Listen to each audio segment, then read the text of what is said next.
Oh, here we go. All right. So welcome to the Wednesday weekly coaching call. My name is Omar Pinto, and we're just going to kick it off today with Travis, who needs a little bit of guidance. So take it away, Travis.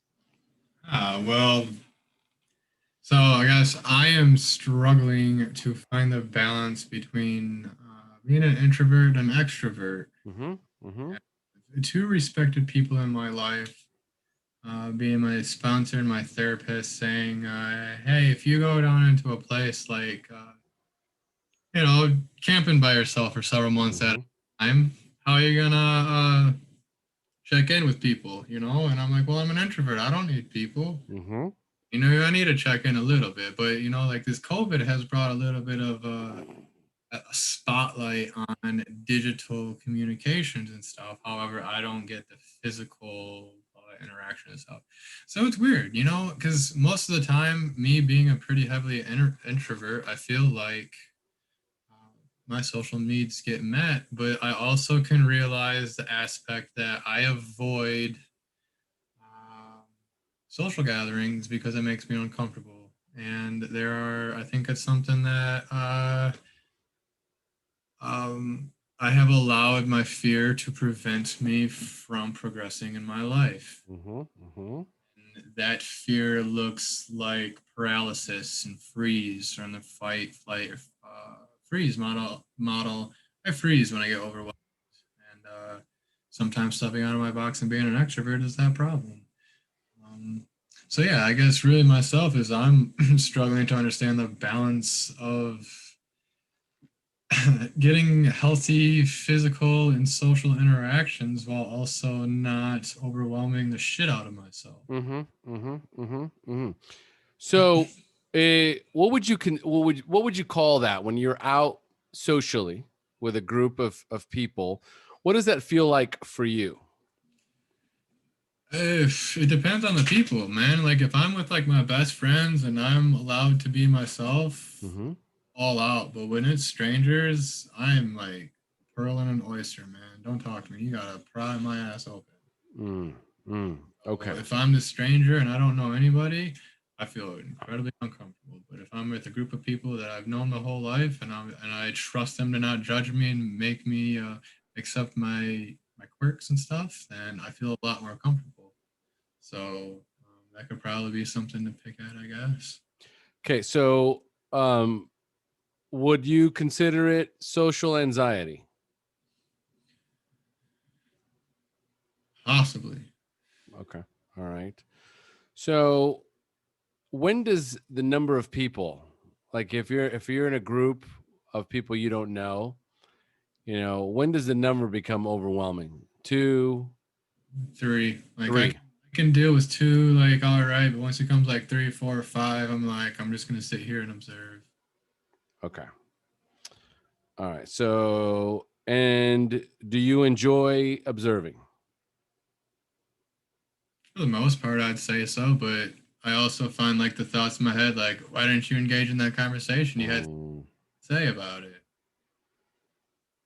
okay. All right. See, because I want to come from the perspective of not necessarily having to do something, but more of the perspective of wanting to do something. Right. So if you had a question for me, right, as to um, what you would want from this, what would you want ideally? All right. How can I get over my fear of meeting and socializing with strangers, complete strangers, and striking up conversation without fear of rejection and embarrassment? Ah, okay. See, we're moving fast here. So fear of rejection and embarrassment. So would it be more accurate to say that it's not the social interaction, it's more of the fear of rejection and being embarrassed? Yeah, that's Oh, more accurate. okay, so social anxiety, social awkwardness. Yeah, that sounds better. Okay, all right. So when did this first start happening to you? As long as I can remember. I remember like being like 4 or 5 years old, and I was at like one of my sister's plays or something, and the teacher was like, "Does anybody have anything else?" And it was quiet, and I said no, like really loud so everyone could hear me. I wanted to go home. It was that kind of a no, and everyone laughed at me, because it was cute, but I was humiliated, 'cause I'm sure everybody else probably wanted to go home, type of thing, because we're all like, it's the end of the show, we all want to go home, and maybe I was speaking for the rest of us, but they laughed at me, and I felt like the dunce cap situation, and I've had a couple of those scenarios happen to me in my life. I kind of maybe just like disarmed my confidence in those situations. Okay. All right. So that's kind of lingered over the years, that, being laughed at, being made fun of. Yeah. And 4 or 5 years old, you remember that, huh? Oh yeah. Do you remember the next time it happened? I mean, it's mostly after that was in school situations, being bullied in classmate situations. Or, I mean, I did my fair share of bullying, but in this partake, it was, being bullied in situations. Okay. All right. So there's a story. A story came from this. So there's the event, which is the traumatic event. Okay. And there's this fear of rejection and embarrassment, but there's a story that you've developed about yourself, about that particular moment, right? Let's just use that particular moment. So what story did you come up with about what happened about yourself? I'm the laughing stock. Everyone's Mm-hmm. laughing at me. That's pretty much the end of the story. I'm the laughing stock. Yeah. Okay, so is this if you were to think about every time you walk into a social setting, especially a new social setting, is this the predominant feeling that I don't want to be the laughing stock? Yeah. I can write iron on that one. Okay. All right. So let's try and look at this from the observer's perspective. If you were going to guide someone or coach someone or give someone counseling, knowing what you know about yourself, and there was someone else that was feeling the exact same way that you were feeling, and they were like, "Oh man, Travis, there's this event or this meeting that I got to go to. I don't know anybody there. I'm so nervous, right? Oh, I don't want to look like a laughing stock. I don't want to be the laughing stock, man. I don't know what should I do? What would you tell them?"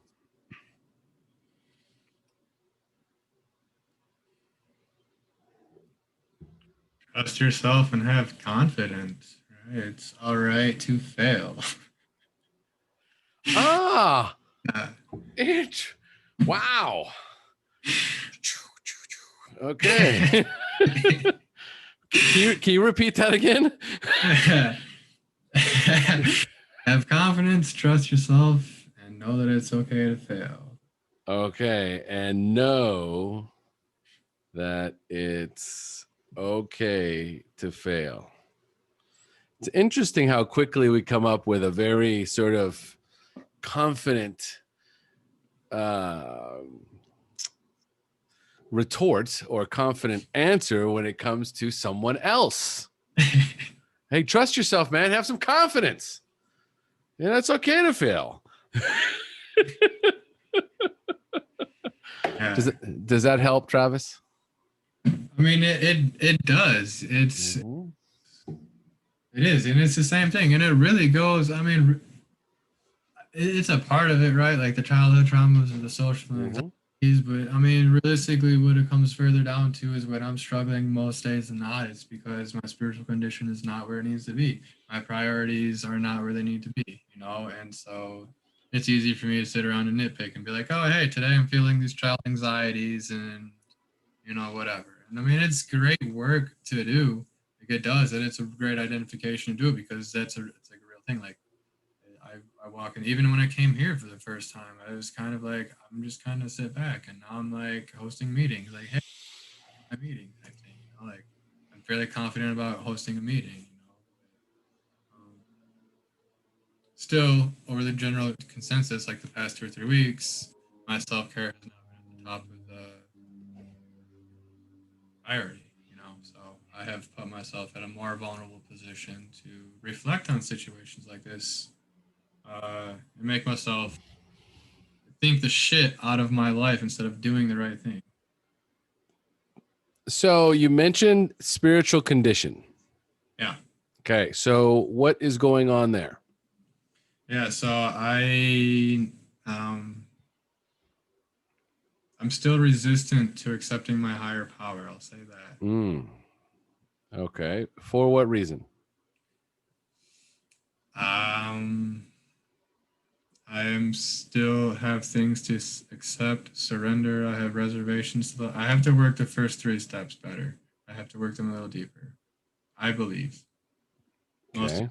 things are still the things I have to work on. I'm still holding on to resentments that are still triggering me. I'm still struggling with acceptance. I'm still struggling to differentiate some of my religious traumas to guidance from the cosmos type things. So yeah, I'm resistant to my higher power, and I think that at times it's made it challenging to focus in, right? Because here's this thing that I'm resistant to, but everyone's telling me it works, but it hasn't worked for me yet. The impatience thing. So this right now, when I was asking you the question, so I asked you if you had a friend, right, that was going to a social setting and he didn't want to be the laughing stock, right? So I was speaking, I was framing the question. While I was speaking and framing the question, you were listening, correct? When I was done asking the question, there was space. And you gave me an answer. Did you hear the answer first?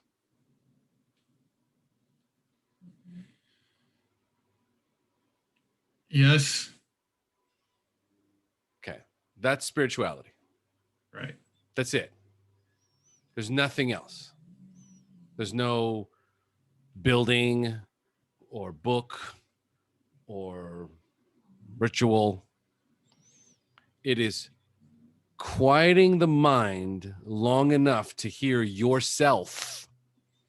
And I want you to hyphenate that. Yourself. It's quieting the mind long enough to hear yourself. That's spirituality. It's a very difficult practice. It takes years for people to cultivate. Some people less than others. But this entanglement with religion is really the part that makes it the most difficult. When we entangle spirituality with religion, it's almost like entangling I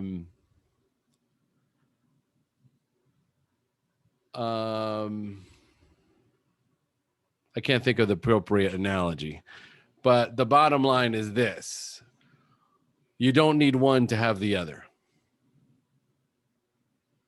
So it's okay to go to a special place to connect spiritually, but it's not necessary. Okay. And so when it comes to spirituality, it's about the journey within, connecting with yourself in order to get the answers that you seek. And we did it in 5 minutes. We connected spiritually with yourself in 5 minutes. Okay, so now give me your your feedback on that? How does that land? I mean, it makes sense. And especially when you're talking about the thought, because I was literally just watching a video yesterday about where do thoughts come from? What is a thought?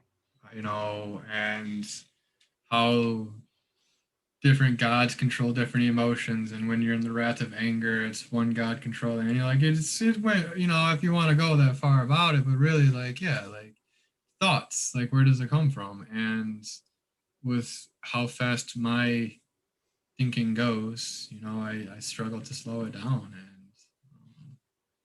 yeah, and I've really fallen, I've allowed myself uh, to allow religion to, corrupt the definition of spirituality. And I'm learning to disentangle that, and that's a very valid point because some people do need to gather in that community to get their spiritual things, And for me, I had whatever happened to me to associate it with it. But again, like I am learning to be with myself by, coming to meetings like this and realizing that when I was 4 or 5 years old and being laughed at impacts my spirituality to an extent, right? So Very yeah, good. yes. So let's look at this for a second. Thoughts. Where do they come from? So, how many of us have random thoughts on a consistent basis? All right, wonderful. So, and I'm gonna give this question to you, Tree Life. Okay, but anybody here can answer, so you can feel free to unmute. Okay. Well, first of all, can we agree that they're distracting? Right? They're distracting. So if I'm trying to meditate, these random thoughts come in and they're distracting. Yes, I can agree with that. Great. Right? So if these random thoughts are a distraction, my question is, what would be the highest purpose for these random thoughts, these distractions? For me to discover truth in my perception. Remember, they're distractions. Yeah, Using the context of their distractions, because what you got when I was coaching you was a clear thought. right. Okay, you got a useful, clear thought, specific, right? This other one is random, like, oh, we should, do more meditating. I hate religion, Okay, so again, and there's 8 people on this call, right? So if these random thoughts are distractions, what would be the highest purpose for these distractions? Anyone? Take a guess. To test my spirituality.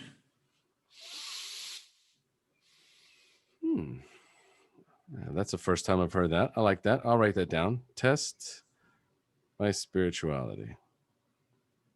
Okay. Highest purpose. Anyone else?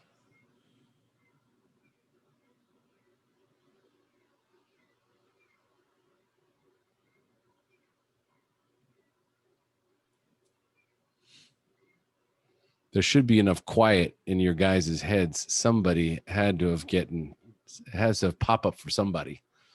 Oh, it probably means it's 4.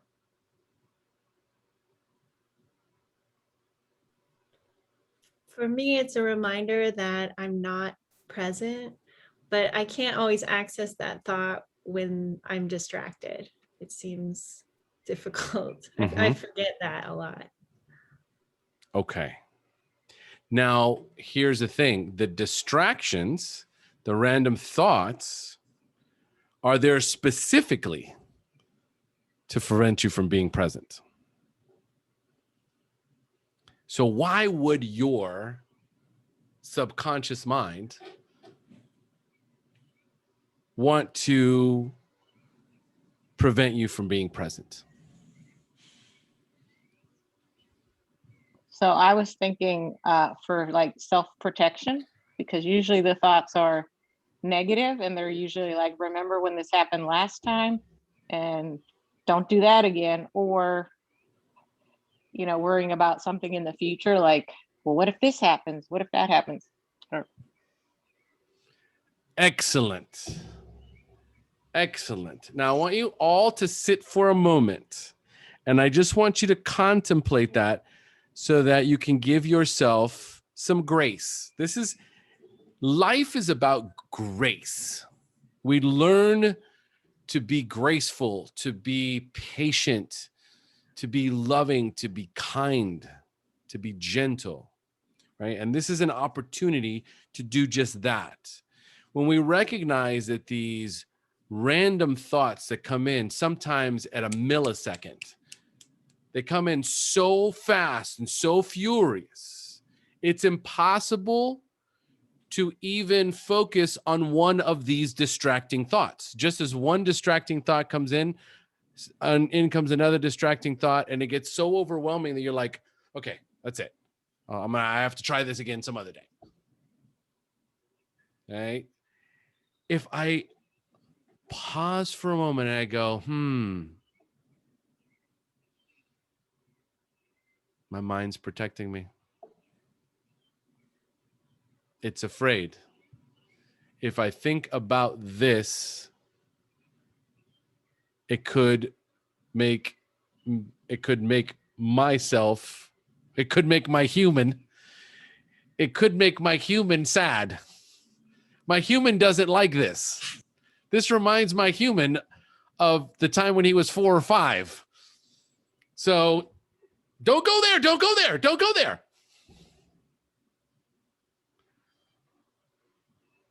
How does that, as I'm describing all this, how's it sitting for everybody?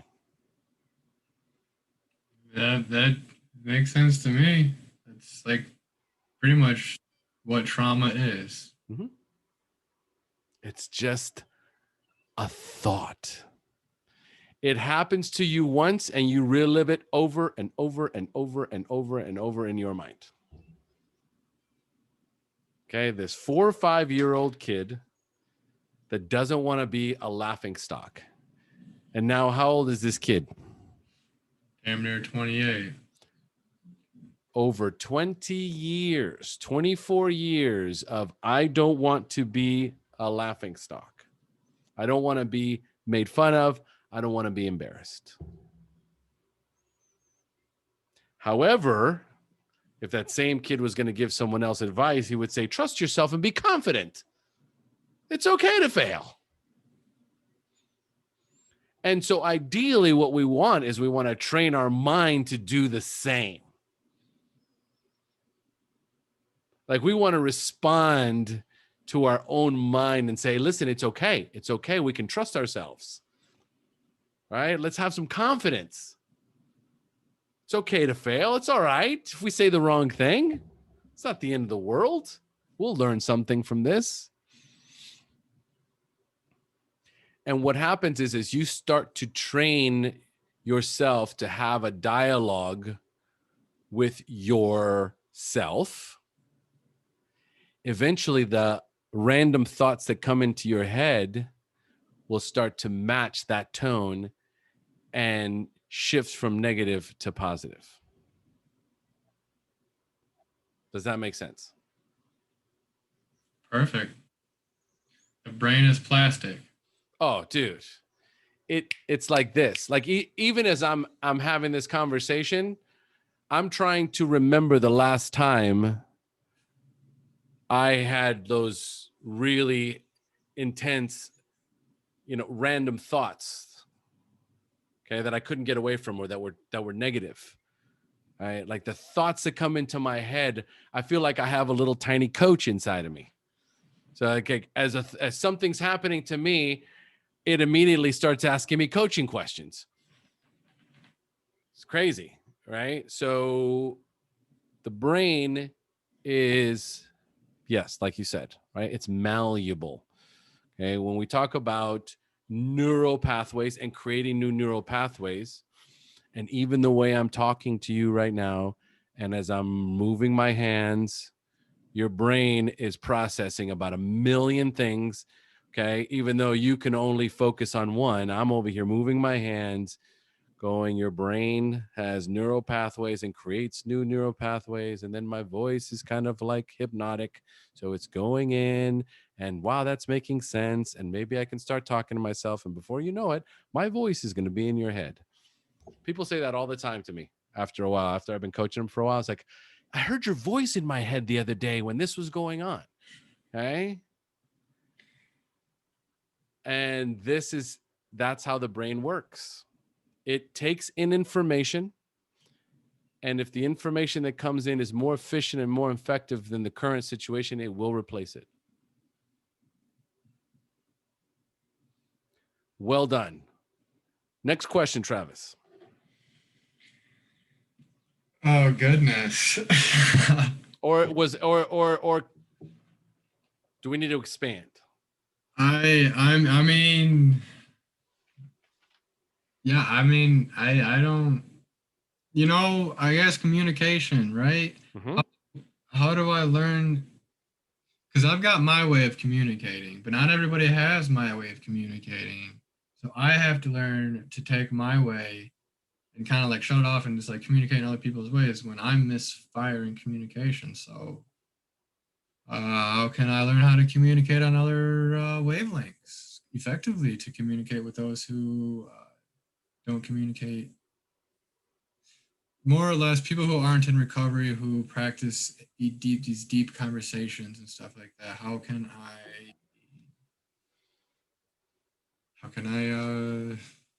I don't really want to say dumb it down because it's not really what it is, but how can I turn the volume knob to a different conversation setting to have effective communication type thing, because I can't like be like a bunch of recovery jargon and That is a great question, Travis. Very, very great question. Okay.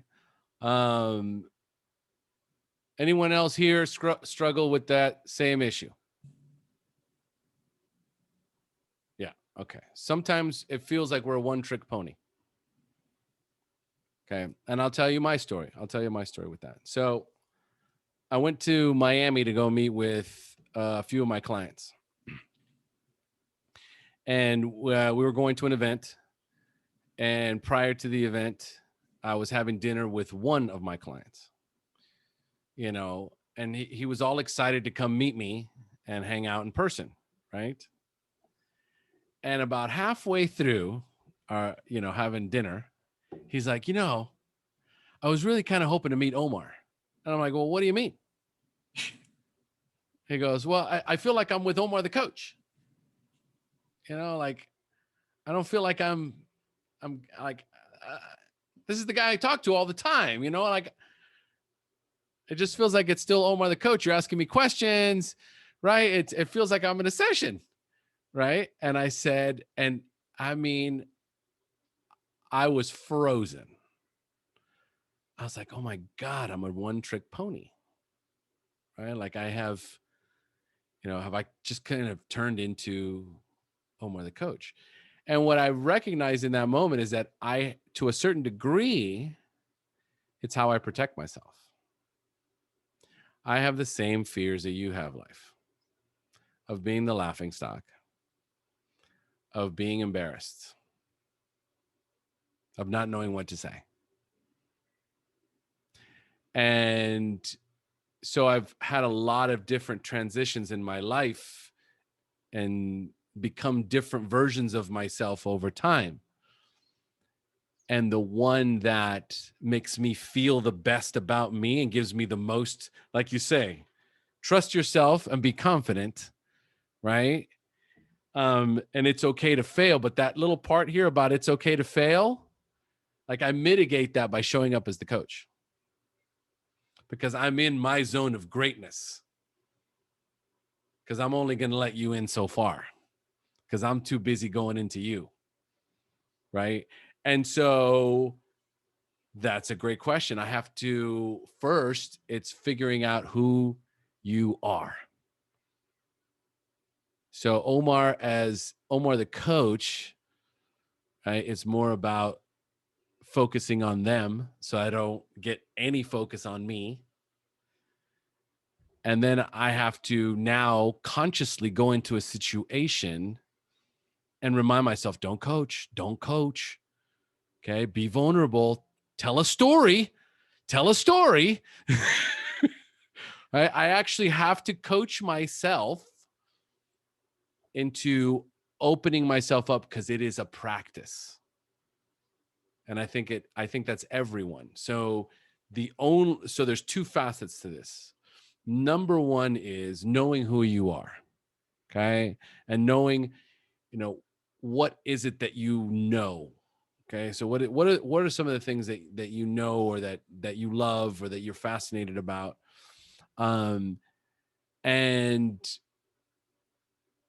feel comfortable discussing, because people love stories. People love to know about other people's stories. The same reason I do, so that I don't have to talk about myself.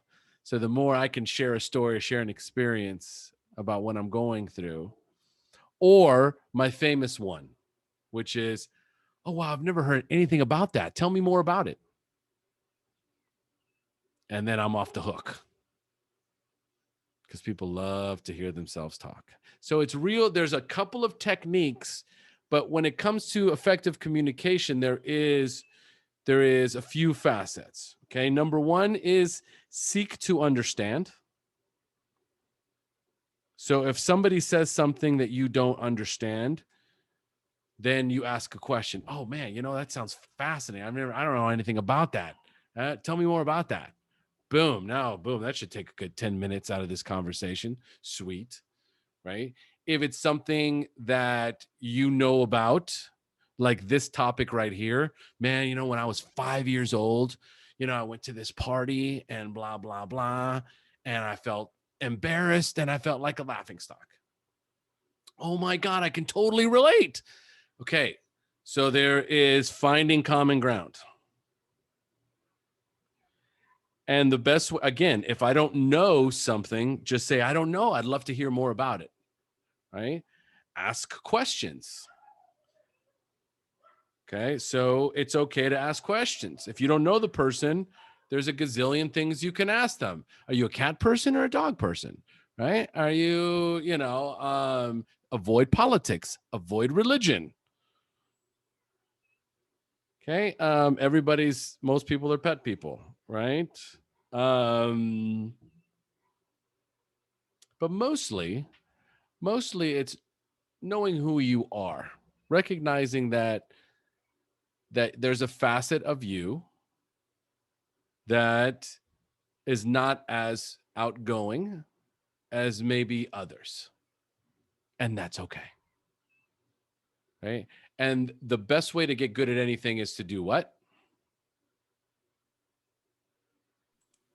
Practice. That's it. All right. Did that help? Oh yeah. Okay. Wonderful. All right. Okay. Did I miss anything? Now there was a lot that we unpacked on this. Did I miss anything, or is there something I need to go back to because I didn't completely cover it? I'm gonna get off the hot seat and let somebody else's thoughts talk for them. Okay. All right. Thank you, as always, my friend. Those were all great questions, right? And then great topics. Okay. So, gosh, we've got a few people that all of us, I'm pretty sure all of us here can relate to Travis. So as he was sharing, as we were talking, as I was answering his questions, what came up for some of you on the call? I can relate a lot to just what you struggle with, Travis, because I'm definitely a introvert, and especially in like groups of people, I become quiet. I'm more better with like one-on-one.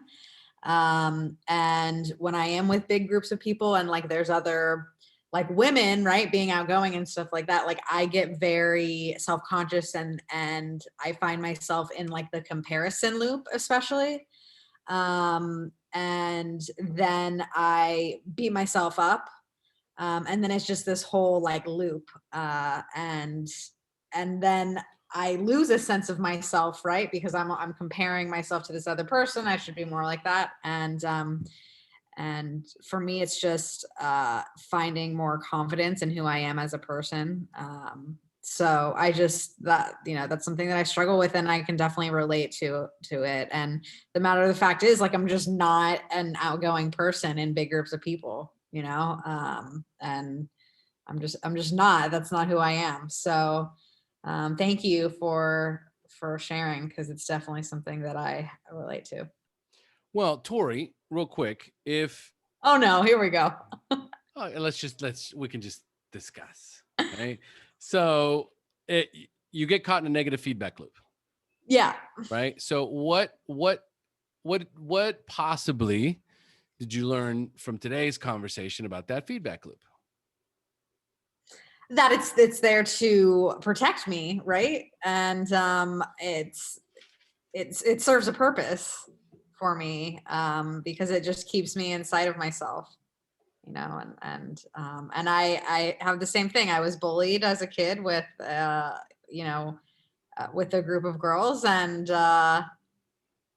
then ever since, it's like, oh, you're a piece of shit, you're blah, blah, blah, and so I just retreat, and that feedback loop has served me for a very long time. And I just retreat. Yeah. Great. So let's try this. Okay. So again, same question that I posed to Travis. If your friend Mhm. came to you and said, I'm going to this social event and I don't really know them, and I get very nervous and very self-conscious around other women, and I get caught up in a negative feedback loop, and before I know it, man, I retreat, right? Do you have any suggestions for me? What would you tell them? That it's okay to feel that way, and like, if you want to retreat, go step outside and give someone a call, or and you can always leave, I guess. And practicing being around people is the best thing for you, probably. Very good. Very good. Ultimately, the awareness is going to immediately start to move things around. Like, you got some new awareness, right? And it's like your brain starts to immediately want to put this information somewhere, wants to compartmentalize this new information, right? So there's the old information with the new. Okay. So do you feel like there's some resistance between this new information and your original years of negative feedback loop? I mean, you're saying right now? Yes, right now, in this moment. Yeah, absolutely. I mean, well, I understand that it's there to protect me. Now I do, right? Mm-hmm. Right, exactly. Yeah. So yeah, it is definitely conflicting, right? Because, but I don't want to be stuck in that feedback loop.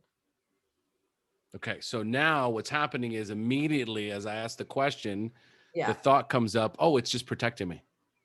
Right. Okay, so what it's going to start doing is it's going to remind you that, oh, wait a minute, it's just a feedback loop, Mm-hmm. right? It's there to protect me from when I was a kid, right? And this thing happened, but you know what? If it's the same Mean Girls, Mm-hmm. right? I can always get up and leave at any given time. I don't have to stay there. Right. But what might happen?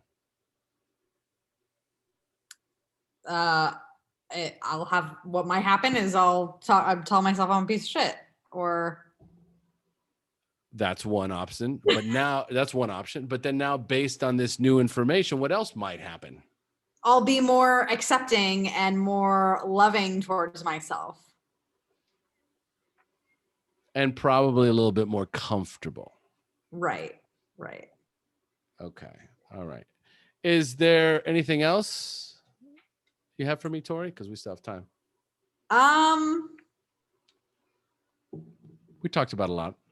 Yeah, no, I'm good. Yeah. Okay. Thank you. All right. You're welcome.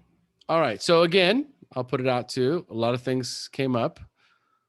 What came up for, Jackie or Mira or anyone else who's just listening?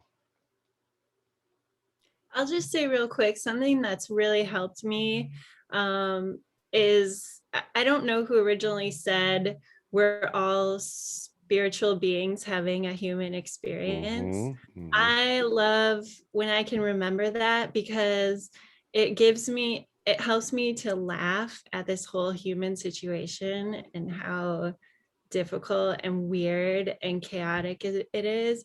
And it gives me a ton of space to have empathy for other people and to myself. So I'm always super comfortable when I can remember that we're all just trying to do the best we can. Beautiful. Beautiful. I love that. We're all spiritual beings having a human experience. And the more we can bring light to all subjects, right? So the distracting voice is, there is that spiritual being inside of me trying to protect me. We're trying to protect my human, so to speak, right? So the spiritual being, it's human, right? We're like a pet, right? And it wants to protect, right? So there's a couple of ways to do it.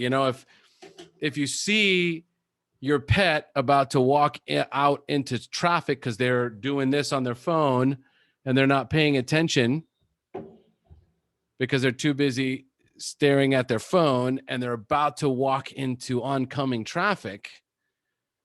Okay, there's two ways of doing it. Your spiritual, your spirit self could be like, hey, watch out, there's traffic. Or it could be like, hey, asshole, get off your fucking phone. Right? Oh, wait, what was that? Okay. Whatever is going to catch your attention and keep you alive and keep you safe, that's the tone and that's the voice that your Atman or your higher self will use to protect you. It will use anything to protect you, right? And after a while, what happens is sometimes it's the only voice that we will listen to. So we need to have these kind of these conversations. Has anyone's of the people that are on camera, has anyone's little voice said, "See, that's all I've been trying to do is protect you"? Did you catch that? Did you get that, Jackie? Did your little voice come in and said, "See, all I've been trying to do is just protect you"? Okay, it is truth. Myself is always trying to communicate with me. So what did Jessica write here? Didn't want to miss this, just double dipping with, okay. All right. Anyway, great topic. All right. So how we talk to ourselves is also a practice. We have to start, once we're aware of just how negative our thoughts are, we can take some responsibility for it, right? And we can also say, thank you, subconscious mind. I'm listening now. I wasn't listening before, and I know you've been trying to get my attention, but I hear you now, right? And now I feel safe. I feel okay. I know you're there to guide me, and I know you're there to protect me, right?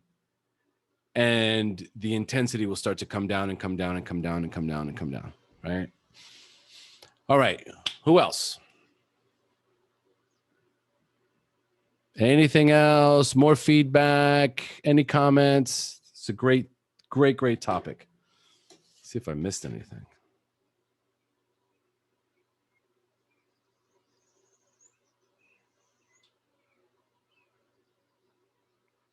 Well, let's just, the introvert versus extrovert. Okay. How about it's all okay? Everything's okay, right? You're enough. You are exactly where you're supposed to be. And the only thing that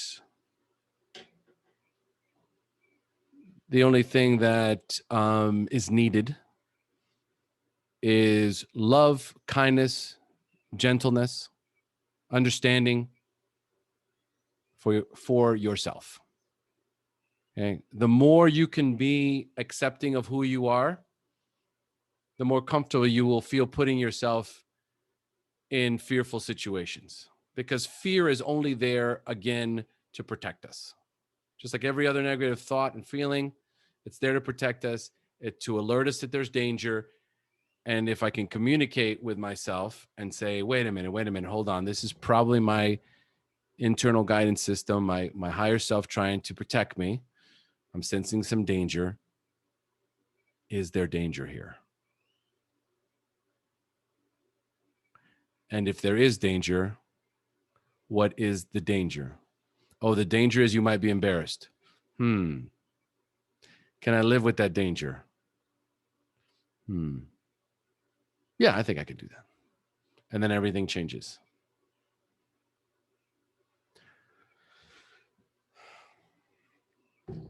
Anything else?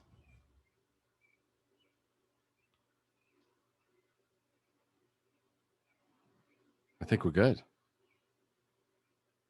Does anyone have anything else before I shut her down? I don't want to jump into another topic. Go ahead, Travis. Don't be afraid to fail. That's it. Tori, the name of this one, don't be afraid to fail.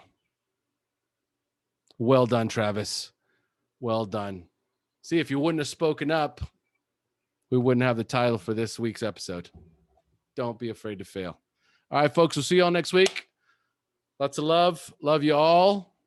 Have an amazing week. Don't get COVID. It sucks.